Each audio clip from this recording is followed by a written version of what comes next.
لو قلت لك تخيل معايا جهاز مخابرات عنده عيون في كل حتة تقريبا، ميزانية مفتوحة، ونفوذ مرعب في الجزيرة العربية بالكامل. الجهاز ده مش CIA ولا الام 16. الجهاز ده هو قريش من 1400 سنة تقريبا. قريش كانت حاطة مكة تقريبا تحت حصار أمن مرعب.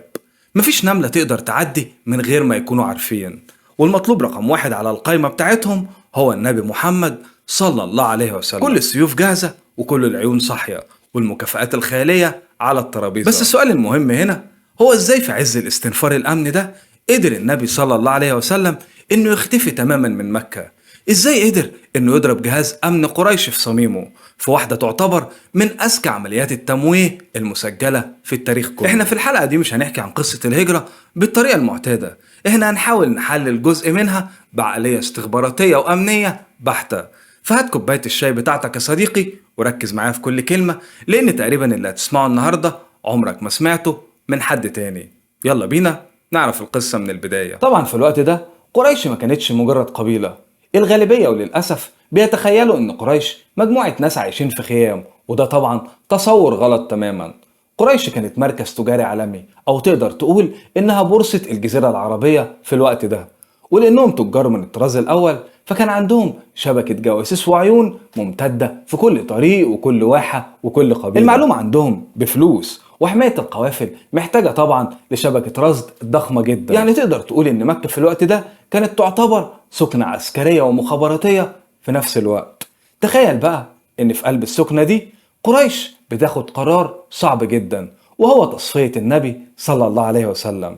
فزرعوا شباب من كل القبائل قدام بيته، المراقبة تقريبا طول الوقت 100%، عيون على البيت وعيون على مخارج مكة وعيون على بيت أبو بكر الصديق رضي الله عنه هو كمان. فازاي بقى تقدر تخترق الطوق الأمني ده؟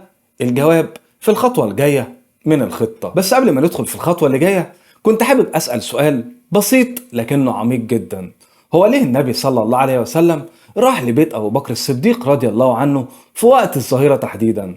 المنطق الأمني بيقول إنك لو عايز تتحرك اتحرك بالليل في الضلمة يعني، لكن النبي صلى الله عليه وسلم بيعمل العكس تماما وبيختار التوقيت الميت. طبعا حضرتك هتتفاجئ زي ما انا اتفاجئت في الاول وهتسألني وتقولي هو ايه التوقيت الميت ده؟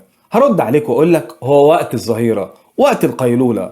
في مكة كلنا عارفين طبعا ان درجة الحرارة وقتها بتتخطى 50 درجة مئوية. الشمس في الوقت ده بتكون عمودية والارض بتغلي، ومكة كلها بكل حراسها وجواسيسها نايمين او مستخبيين في الظل. الشوارع بتكون فاضية تماما ومفيش مخلوق يقدر انه يمشي في الحر الرهيب. وهنا بيحصل التحرك العبقري. النبي صلى الله عليه وسلم خرج في الوقت اللي محدش ممكن يتوقع ان في حركة ممكن تحصل فيه. ومش بس كده، ده خرج ملثم، كان مغطي وشه الشريف صلى الله عليه وسلم. والنتيجة ان كاميرات المراقبة البشرية لقريش كلها كانت نايمة، او تقدر تقول انها كانت اوفلاين.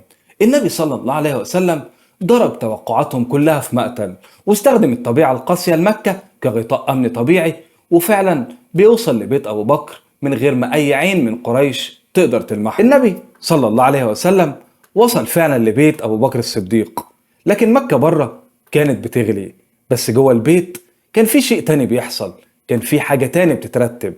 الخطوة التانية في أي عملية أمنية ناجحة هي منع التسريب.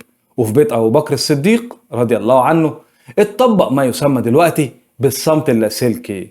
يعني مفيش أي معلومة واحدة تتسرب بره الغرفة أو الأوضة اللي هما موجودين فيها. وأول ما النبي بيدخل بيت أبو بكر الصديق بيقول جملة واحدة: أخرج من عندك.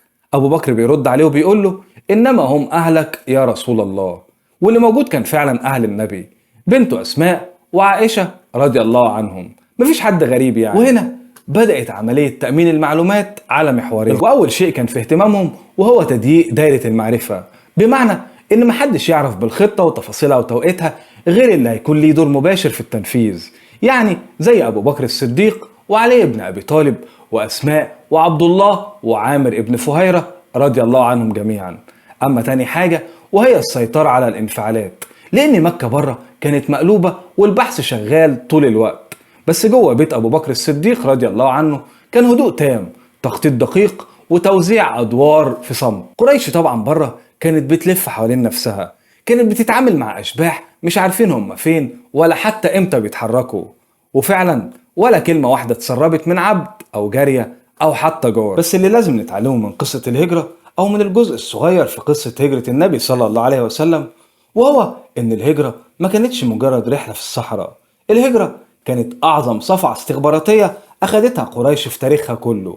قريش اعتمدت على كثرتها وفلوسها وشبكة عيونها، أما النبي صلى الله عليه وسلم فاعتمد على التوكل على الله في المقام الأول، الممزوج بأعلى درجات الأخذ بالأسباب. والدرس اللي ممكن نتعلمه من القصة دي وهو إن اختيار التوقيت الصح بيكسر أقوى منظومة مراقبة، والسرية التامة هي الدرع الحقيقي لأي خطة، لأن الخطة اللي اتعرفت خلاص بتعتبر انهارت. بس خليني أقولك إن ده مجرد الفصل الأول في القصة، لأن لما قريش صحيت الصبح ولقت البيت فاضي اتجننت، وبدأت أكبر عملية مطاردة في تاريخ الجزيرة العربية بالكامل. الحلقة الجاية هنعرف إزاي النبي صلى الله عليه وسلم كان مختفي وهو على بعد خطوات من عدوه. وخليني أقولك لو الحلقة عجبتك فما تنساش اللايك والشير وإنك تفعل الجرس، واكتب لي في التعليقات إيه أكتر موقف في الهجرة عايز نحلله أمنيا المرة الجاية. أشوفكم في الحلقة الجاية. سلام.